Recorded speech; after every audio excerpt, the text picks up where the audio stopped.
Alors bonjour à tous. Donc l'idée de cette présentation, c'est de faire un peu le pendant de ce que Jean-François vient de présenter, mais plus sur un versant psycho-comportemental. Et vous allez voir, dans ce domaine, les choses sont encore moins codifiées. Alors très rapidement, je vais passer vite. La stimulation cérébrale profonde, voilà, c'est un traitement qui est maintenant très bien établi pour la prise en charge de la maladie de Parkinson au stade des complications motrices. Ça améliore de manière extrêmement significative l'état moteur, la qualité de vie des patients. Et tous les experts sont d'accord sur l'idée que l'efficacité de la technique est vraiment corrélée, dépendante de la qualité de la sélection des patients. Et le report dans la littérature d'éventuelles complications psychiatriques a amené un certain nombre de recommandations internationales à préconiser d'intégrer dans le cadre du bilan préopératoire une évaluation psychocomportementale. Maintenant, quand on regarde les recommandations internationales, on s'aperçoit que c'est des indications qui sont finalement très générales, que ce soit la CAPCIT, des recommandations un peu anciennes, ou celles de la MDS qui sont beaucoup plus récentes. On nous dit finalement qu'il faut exclure les patients avec des troubles comportementaux majeurs ou une pathologie psychiatrique sévère, qu'il n'y a pas de consensus concernant les symptômes psychiatriques en tant que critère d'exclusion, et qu'il faut simplement vérifier l'absence de conditions psychiatriques non contrôlées. Donc on voit que c'est extrêmement général, et qu'il n'y a pas véritablement de formalisation sur le plan international des critères d'éligibilité, des outils d'évaluation et des contre-indications. Alors on peut se demander, est-ce que c'est un événement fréquent, les contre-indications psychiatriques dans le soin courant? Il y a des études qui ont publié leurs données, notamment de ce centre américain, qui a screené 223 patients en vue d'une SCP sur 5 ans, et vous voyez, ils ont récusé 13 patients, donc c'est finalement pas beaucoup, pour des motifs psychiatriques qui étaient établis sur la base d'un entretien clinique et d'auto-questionnaires de dépression et d'anxiété.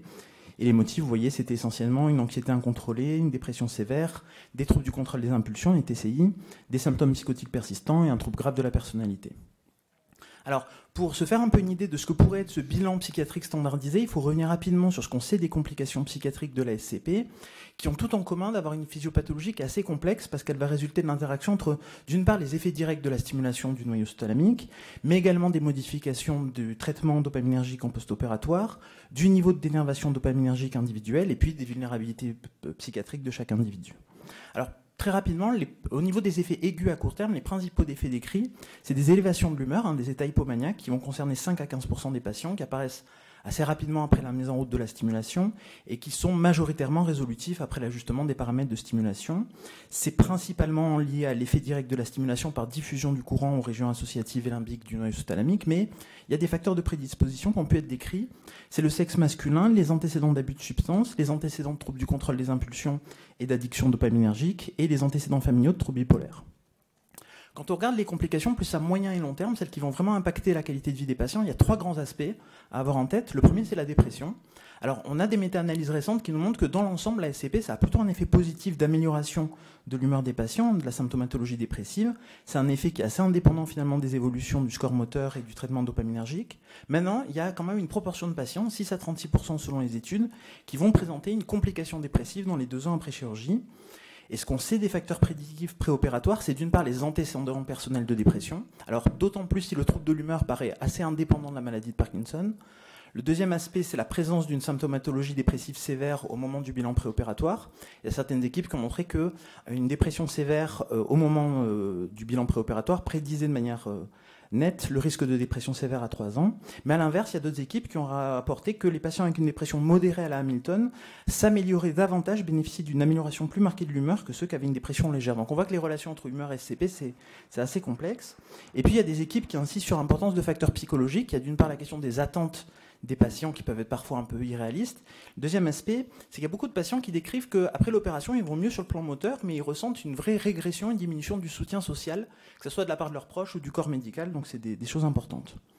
Il y a quelques années, il y a des études qui avaient alerté sur une majoration du risque suicidaire après chirurgie, après SCP, notamment cette étude de Woon, une grande étude rétrospective sur plus de 5000 patients qui rapportait des taux de suicide et de TS qui étaient assez élevés, en tout cas beaucoup plus élevés que les taux dans les populations parkinsoniennes de référence, avec des événements qui se produisaient majoritairement sur les 18 premiers mois post-chirurgie.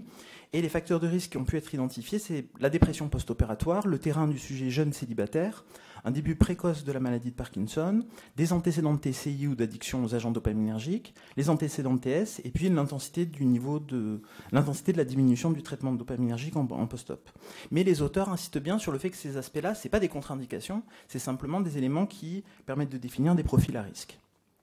Et puis c'est important que je vous dise que des études plus récentes sur un modèle prospectif, contrôlé surtout, n'ont pas du tout retrouvé ce sur-risque, notamment en comparant au bras contrôle qui continue le traitement médicamenteux, donc ça permet un peu de relativiser ces données-là. Le deuxième aspect majeur, c'est l'apathie, alors qu'il y a une complication extrêmement bien documentée de la SCP, qui est retrouvée en post-opératoire chez 23 à 60% des patients et qui survient en moyenne 3-4 mois après la chirurgie. Et c'est un effet qui peut être très délétère parce qu'il peut vraiment neutraliser, contrebalancer les effets bonifiques de l'amélioration motrice sur la qualité de vie des patients. La physiopathologie, elle est assez incertaine. Il y a des équipes qui ont plutôt mis l'accent sur le rôle de la diminution du traitement dopaminergique, mais il y a d'autres équipes, dont certains membres sont présents, qui ont plutôt fait l'hypothèse d'un effet direct de la stimulation par modulation des boucles corticobasales associatives et limbiques. Ce qu'on sait des facteurs de risque préopératoires, c'est la présence d'une dépression préopératoire et l'intensité des fluctuations non motrices. Par contre, les méta-analyses ne retrouvent pas de lien avec la réduction du traitement dopaminergique. Et puis le dernier point, c'est ces fameux comportements hyperdopaminergiques qui correspondent à un ensemble de complications comportementales des traitements dopaminergiques qui sont très bien connus chez les patients parkinsoniens. C'est l'addiction aux traitements dopaminergiques, c'est les TCI, l'hypersexualité, le jeu pathologique, les achats compulsifs, les compulsions alimentaires. Alors, ce qu'il faut retenir, c'est que dans l'ensemble, de manière générale, la SCP elle a plutôt démontré de manière assez nette un effet d'amélioration de ces comportements hyperdopaminergiques en post-opératoire par le biais de la réduction finalement des traitements dopaminergiques que permet l'intervention. Néanmoins, il y a quand même plusieurs études qui ont rapporté un risque d'aggravation de ces troubles en post-opératoire, voire même des fois des nouveaux comportements qui apparaissent après la chirurgie alors qu'ils n'existaient pas avant, et parfois assez à distance finalement au niveau chronologique de l'intervention. Ce qu'on sait des facteurs qui sont associés à une trajectoire comme ça d'évolution défavorable des comportements hyperdopaminergiques après la chirurgie, c'est d'une part la persistance d'une dose élevée de traitement dopaminergique, notamment d'agonistes en post-opératoire, un niveau élevé d'apathie avant chirurgie, et c'est peut-être le plus important, c'est le non-repérage du trouble comportemental en préopératoire, qui finalement est découvert a posteriori, et en fait on se rend compte qu'il existait déjà avant mais qu'on l'avait raté, et c'est vraiment un argument extrêmement important pour être très systématique dans le repérage des comportements hyperdopaminergiques en préopératoire. Voilà, alors en conclusion, finalement, un peu au vu de tout ce qu'on vient de se raconter, si on devait essayer de se donner un peu une idée de ce que pourrait être un bilan psychiatrique préopératoire minimal en soins courants, je ne parle pas recherche clinique, c'est vraiment en soins courants,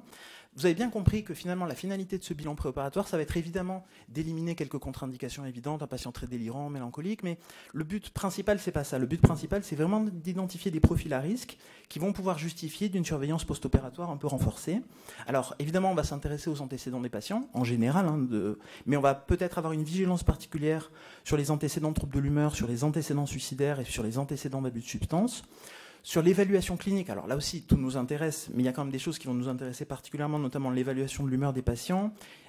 identifier la présence d'un syndrome apathique, être très systématique dans la recherche des comportements hyperdopaminergiques, et c'est pas toujours facile, parce que vous le savez tous, des fois les patients ont tendance à dissimuler ces comportements, à les cacher, et puis essayer de quantifier un petit peu l'intensité des fluctuations non motrices qui semble être un élément prédictif de l'apathie post-opératoire. Et puis c'est important, on a vu pour quelles raisons, de se faire un peu une idée des attentes des patients et puis de la qualité de leur soutien social. Et pour finir, ça paraît assez pertinent et utile d'appuyer notre jugement clinique finalement sur quelques éléments psychométriques. Alors là aussi, on est dans le soin courant, ça revient exactement à la remarque de Jean-François, c'est-à-dire qu'il faut que ce soit quelque chose qui soit utile et en même temps faisable et pas une batterie trop extensive. Alors, sur le plan de la dépression, c'est important de rappeler qu'il n'y a pas véritablement d'échelle spécifique de mesure de dépression dans la maladie de Parkinson, et les revues récentes finalement nous encouragent à privilégier des échelles qui ont une bonne capacité de discriminer la dépression de certains symptômes de la maladie de Parkinson. On sait tous qu'il y a un certain chevauchement, un certain overlap symptomatique entre dépression et Parkinson, notamment sur les aspects de ralentissement, de fatigue, de sommeil. Et donc l'idée, c'est de privilégier des échelles qui vont avoir pas trop de composantes somatiques. Et de ce point de vue-là, il y a beaucoup d'experts qui estiment que la MADRS, c'est le meilleur compromis. Sur le plan de l'apathie, il y a très nombreuses échelles qui ont été utilisées et validées dans la maladie de Parkinson. Quand on regarde les revues récentes, les échelles qui sont présentées comme ayant le meilleur niveau de validation, c'est la Starkstein, qui est une échelle qui va évaluer, alors qu'elle a l'avantage d'avoir été conçue directement auprès de patients parkinsoniens, ça c'est quand même vachement intéressant, et qui évalue des composantes motrices, cognitives et émotionnelles de l'apathie, et la LARS. Et puis, sur le plan des comportements hyperdopaminergiques, on pourrait par exemple proposer d'utiliser de manière un peu systématique la CoHyperS, qui est un outil assez simple et assez rapide de screening et de quantification des comportements hyperdopaminergiques. Et la dernière remarque, c'est exactement celle de Jean-François, c'est-à-dire qu'à ce jour, on a un peu une idée de ce qu'il faut vérifier, mais il y aurait vraiment un travail à mener à partir d'une homogénéisation de cela pour essayer de voir la valeur prédictive. Sûrement, ce n'est pas un score, c'est un peu comme ils font les assurances, des sortes d'index de risque, où on va cumuler plusieurs scores et voir un petit peu, finalement, en combinant comme ça différents éléments, d'aboutir à un index de risque général qui pourra nous aider peut-être à être plus rationnel dans la validation ou pas des indications. Je vous remercie beaucoup de m'avoir écouté.